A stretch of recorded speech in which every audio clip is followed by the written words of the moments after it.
Hey everyone, and welcome to Tensorflow 2.0 Deep Learning and Artificial Intelligence. Now this is one of the most exciting courses I've ever made. I've been making these deep learning courses for a long time, before TensorFlow was even invented. So it's been quite a journey for me to see how this field has evolved in the past few years. And guys, it's been moving quick. The best practices and guidelines you'll learn in this course are the latest and greatest. This stuff did not even exist when some of my previous deep learning courses came out. Things like the best way to train your neural network to architecture decisions. Thanks to the hard work of deep learning researchers all around the world, I've been able to take what they've learned and bring that information to you. This course is designed to be a beginner to advanced course. So you don't need a lot of math and background knowledge, but of course, if you're into that sort of thing, I certainly have resources for you. We're going to start by looking at basic machine learning in the form of a neuron, the fundamental building block of neural networks. From there, we are going to jump right into neural networks, the thing that started it all. Luckily, with TensorFlow 2.0, you don't need a lot of heavy theory unless you want it. The TensorFlow 2.0 API was designed to be easy to use so that you can focus on building cool things rather than debugging and mathematical equations. Next, we're going to look at convolutional neural networks, which are specialized neural networks for computer vision. Then we'll look at recurrent neural networks, which are specialized neural networks for sequence data, such as time series, text, speech, and DNA. We'll even apply RNNs to stock prediction. This is one of my favorite exercises from this course because it teaches you what 90% of other people are doing wrong. If you've ever used an LSTM for stock prediction before, or taken a class that promised to teach you, you'll definitely want to watch this. Because TensorFlow 2.0 has such a simple and easy to use interface, it makes building extremely complex things much easier than they used to be. Here are some example applications. First we have GANs, which stands for Generative Adversarial Networks. These are a new training paradigm which allow you to use deep learning to generate beautiful photorealistic images. What's absolutely crazy about this is that the images you are looking at now are of people that do not actually exist. But it doesn't stop there. Deep learning has been applied in the field of reinforcement learning, which excels at tasks that take multiple steps to complete, like playing a video game. Deep reinforcement learning agents have beat world champions in the strategy game Go and in modern video games such as CSGO and Dota 2. These are things we wouldn't have dreamed of just 10 years ago. Of course, if that's not enough, we still have more. Deep learning powers state-of-the-art natural language processing applications, such as speech recognition and machine translation. So whenever you talk to your phone and it figures out that you want to say, order a pizza, or set an alarm tomorrow for 6 a.m., that's speech recognition using deep learning in action. Neural machine translation has significantly enhanced the capabilities of language translation in the recent years. With students in 200 countries around the world, I've made use of this great technology more than once. And guys, I could go on.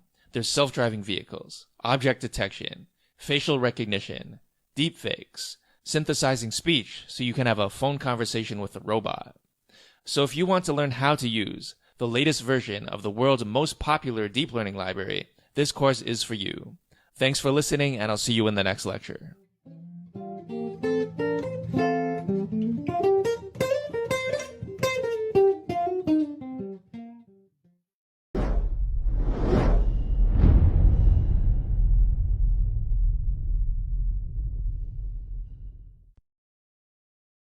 In this lecture, we are going to go over a very new and exciting environment for writing deep learning code in Python, which is Google's Colab, short for Colaboratory. For those of you who like to use Jupyter Notebook, this is an even better option. This is basically the same as Jupyter Notebook with the following bonuses. First, it's hosted by Google, which means you don't have to use your own computing power.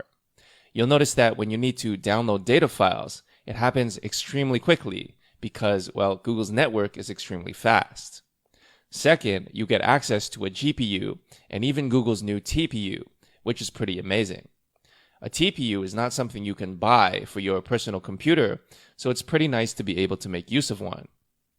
Remember that the way TensorFlow code is written, you don't have to worry about what kind of device you're using. Well, for the most part. Generally speaking, the same code will work, whether you're using a CPU, GPU, or TPU. Third, the Colab notebooks are stored in your Google Drive, so it's in the cloud. You'll never lose it, and it's very easy to share with other people. Fourth is that many of the libraries you need for deep learning, machine learning, and data science are already included. In fact, I was surprised that there were many more than I assumed there would be. There are even competing deep learning libraries already included, such as Theano and PyTorch. So for those of you who hate doing environment setup, myself included, this is really truly awesome.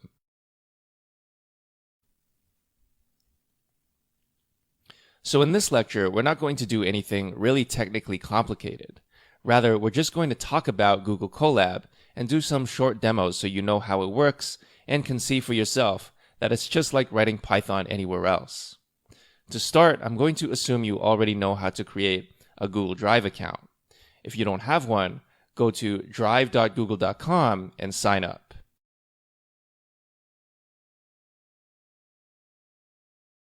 Once you have your Google Drive account and you've logged in, you'll see this interface. From here, you can hit the New menu, which allows you to create all different kinds of files, such as Google Docs, a spreadsheet, a presentation, and so forth. So let's do this. So now what you want to do is go to the More menu and hit Collaboratory.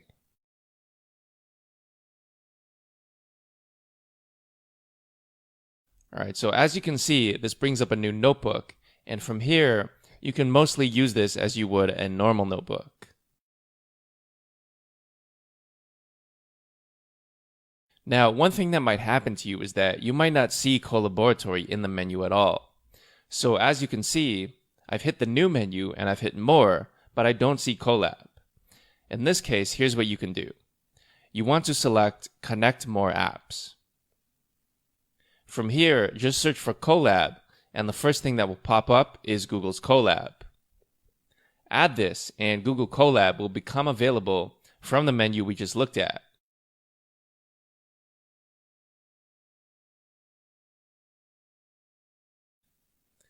So if we go there again, we can see that Colab now appears where it should.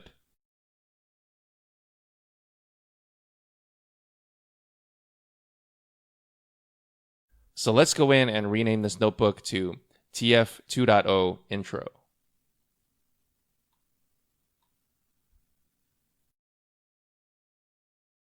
So first we're going to get right to the good stuff. How can we make use of a GPU or TPU?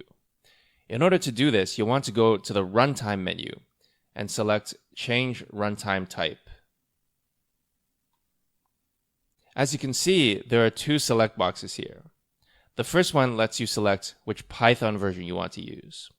So we'll be using Python 3 for this course. The second lets you select what kind of device you want to use. So that's either none, which is the default, or GPU or TPU. Now note that sometimes the GPU or TPU might not be available. This is because these are shared resources. So your fellow peers taking this course and other machine learning students and researchers all around the world might be using Google Colab. And we are all sharing these resources. So if our usage of these resources hits the limit of what's available, then you might not have a GPU or TPU available when you need them.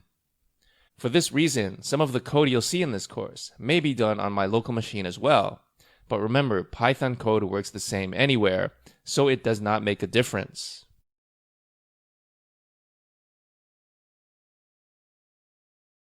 Next, you can see that there are two main types of cells that we can create in the notebook, code and text. You can click on either of these to create a new cell of that type. Let's click on text, since that's a little easier, and it's not really something we are going to use very often, so let's just get it out of the way. So I'm actually going to delete the very first cell. Alright, so as you can see, when I click this, it creates a new cell with what looks like a rich text editor. You'll notice that it's split in two halves. The left half is where you enter your text, and the right half is a preview of what it will look like. So let's enter some text. This is my title. Now you can click the little t, big T icon, which changes it into header text. So you can see that it makes this a little bigger and bolder, appropriate for a title. Next, let's enter some regular text. This is regular text. Now note that there are also these arrow brackets. So it looks like it's going to let us enter code snippets. So let's try that. And so as you can see, it makes the text a monospace font, which is appropriate for code. Now there are some other options here. So you can make a link, you can add images, you can indent, you can add a numbered or bullet list, and so forth. So if you're interested, play around with this. Otherwise, we're not going to mention it again. Next, we have the code cell. So let's create one of those. All right, and as mentioned, we're not going to write any fancy code in this lecture. We just want to do something simple to make sure everything works as expected. So let's start by importing NumPy and Matplotlib.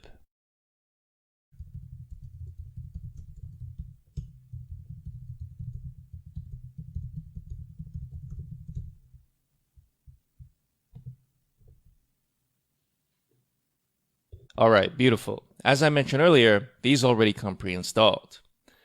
Next, let's create a new code cell and make a sine wave. So first we need to create some x values. So let's make x go from 0 to 10 pi with 1,000 points in between.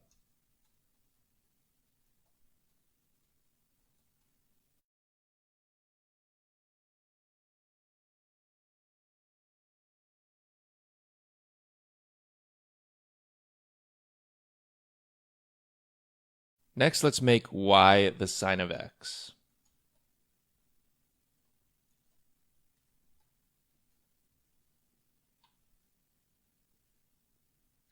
Next, let's create a new cell and plot what we just created. So that's just plt.plot xy.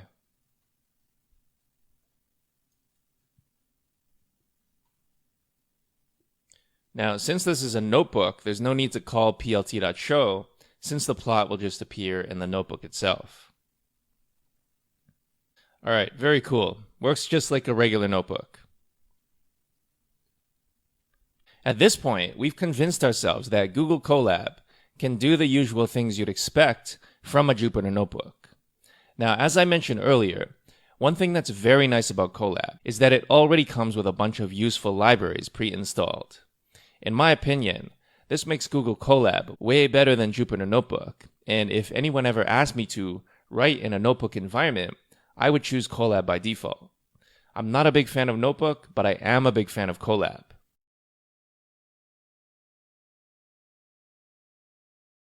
So here we can see that I've written some code to try and import a bunch of libraries. Specifically, these libraries are libraries that have been used in my courses, some more than others. Some are pretty rarely used, so you might not expect that they would be included, libraries like WordCloud, which we've only used once so far. And yet, if we look, we see that everything I've tried to import here does not throw an error. So this tells us that these libraries are indeed available. What's interesting to me is that some of these libraries are not machine learning related at all. Of course, we've used them in my courses because they are generally useful as Python libraries, but it's nice to see the folks at Google also make use of these same libraries, and so thought to include them. So here you can see the usual stuff such as scikit-learn, NumPy, SciPy, Matplotlib, and Pandas. We also have Torch and Theano, which is surprising because they are competing deep learning libraries, and development for Theano has been stopped for a while now. We also have Seaborn, WordCloud, Beautiful Soup, which is for XML and HTML parsing, Requests, which is for making HTTP calls, NetworkX, which is for graph functionality, CV2, which is for OpenCV, and Gym, which is OpenAI Gym. All in all, very impressive and much more than I expected.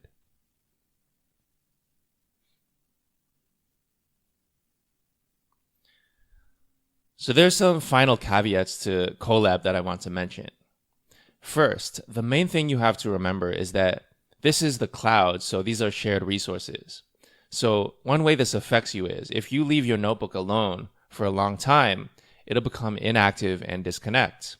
Any computation that you may have run earlier won't be saved. So for example, if you define a variable a equals 5, and then you come back later after your notebook was disconnected, and you try to print a, it'll say a is not defined. So you see this notebook has disconnected. So let's say I do reconnect, and I print a. It's going to say a is not defined. Another way this affects you is that you might run out of memory. So if that happens, you might want to try running the code on your local machine instead. And as mentioned earlier, the GPU and TPU might be unavailable. So either you can run your code without the GPU or TPU, or you can run the same code locally. As always, options you had previously are still available. For example, you can provision a GPU instance on AWS, which if you choose the correct AMI, or Amazon Machine Instance, will come with the usual libraries pre-installed also.